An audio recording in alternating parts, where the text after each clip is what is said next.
Bayan bariki sai wahala Part 11. Ta ce duk ta rasa yadda za ta yi. Abubuwa sun yi mata yawa a kai. Wallahi da na sani take yi a kullum yadda bariki ya sauya rayuwarta.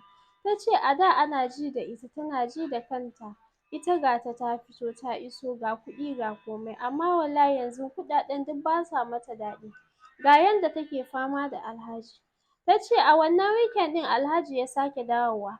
Bayan ya dawo suka sake ɗaurawa daga inda suka tsaya. Saboda ya amince ya yi mata yadda take so. Haka dai a wannan weekend ɗin ta amince ta ba shi kanta. Ya kuwa yi yadda yake so da ita.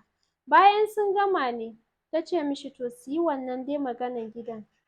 Kun san Alhaji idan za ta amince da shi ya yi yadda yake so, to shi ma kuwa za ta samu yadda take so.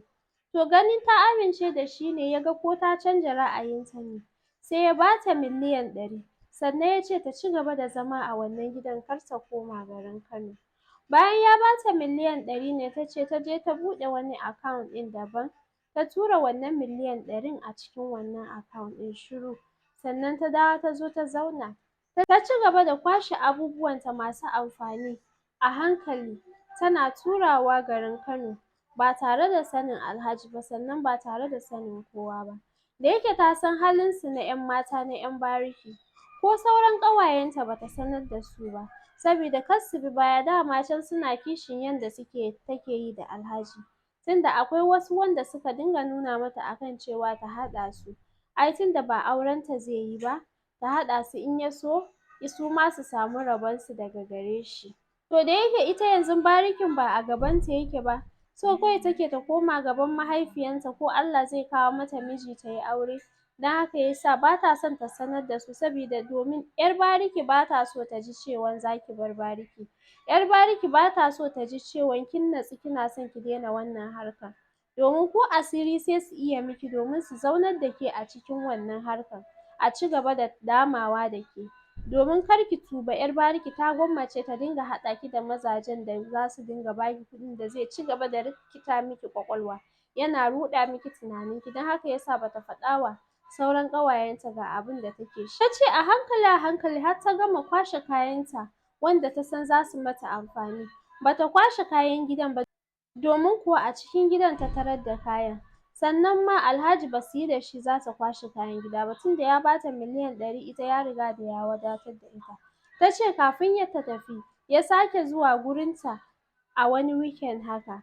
Da ya zo gurinta shi ma ta sake amincewa mishi ya yi yadda yake so da ita. Saboda ta ce ba ta son ya sa wani abu zargi ko wani abu a ran shi. Kawai ya sa ta amince da shi ya aikata wannan abun da ya aikata da ita. Bayan ya aikata ne da zai tafi still ya ba ta kyautar miliyan 5 sannan ya ce mata zai tura mata da kuɗi wata mai zuwa. Sai ta ce mishi to tana so ta je Kano ziyara kamar yadda ta saba tunda dama ƙarshen wata ya zo kuma tana zuwa duk wani ƙarshen wata take zuwa ziyarar mahaifiyarta da sauran 'yan uwanta. Ya ce mata to shi kenan. Sai ya ba ta wannan miliyan 5 ɗin ya ce in ta je can aka shiga cikin sabon wata kafin ta dawo zai tura mata kuɗi ta ba wa mahaifiyarta. Haka ta wuce ta tafi garin Kano. Bayan ta tafi garin Kano ne ta je ta samu mahaifiyarta akan don Allah ta yafe mata duk wani laifuffukan da ta san. Da wanda ta aikata da saninta da kuma wanda ta aikata a cikin rashin sani. Mahaifiyar nata ta ce baki min komai ba. Hasali ma me yasa kike cewa na yafe miki? Ta ce wa mahaifiyar kawai dai ita tana neman gafararta ne. Ita ba ta yi komai ba. Ba ta sanar da mahaifiyarta cewa ga abubuwan da ya sa take neman yafiyarta ba. Saboda ba ta son mahaifiyarta ta san abubuwan da take aikatawa. Sannan ta sanar wa mahaifiyarta da cewa ai an kore ta ne a gurin aiki. Wannan baturen da yake in charge of kamfanin su akan ya koma ƙasar su sannan wanda aka sa a wannan gurin yana neman ya lalata mata rayuwa. Kuma wannan baturen shi ma sun rabu saboda ba yanda za a yi su yi aure addinin su ba ɗaya ba. Mahaifiyarta ta ce to shi kenan kar ta damu Allah zai kawo mata wani aiki mafi alkhairi. Haka ta ci gaba da zuwa wannan shagon ta na Kano kusan da dama ba ta saki wannan shagon ba. 'Yar uwanta ne ke kula da wannan shagon. Sannan wannan gidanta na Kano kafin nan su koma wannan babban da suke ciki da mahaifiyarta, ɗan uwanta da ya yi aure shi yake cikin wannan gidan. da shi da matan shi. Don haka ta ci gaba da yin business ɗinta sannan kuma tana kula da duk wani harkoki. Time to time takan tafi ta duba wannan ƙawan nata da kuma mahaifiyarta. Ta ce in ka ga ƙawanta abin tausayi duk ta lalace. Ƙawar nata tana ce da ita babu wani wanda yake taimakon ta yanzu bayan ita. Ko sauran ƙawayensu duk sun guje ta.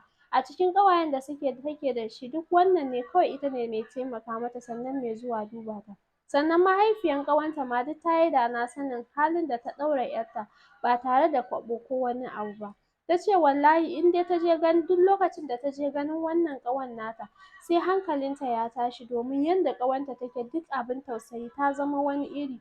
Ƙawarta da ta sani ‘yar ƙwalisa ta zama mai ƙafa ɗaya. Abin tausayi babu kyan gani in ka ganta ga ta nan ne dai kawai dai. Ƙawar nata ta ce har fata take yi mutuwa ya ɗauke ta wallahi ko za ta samu sauƙi. Amma kuma ya za ta yi? Haka dai ta ci gaba da yin rayuwarta da ƙafa ɗaya.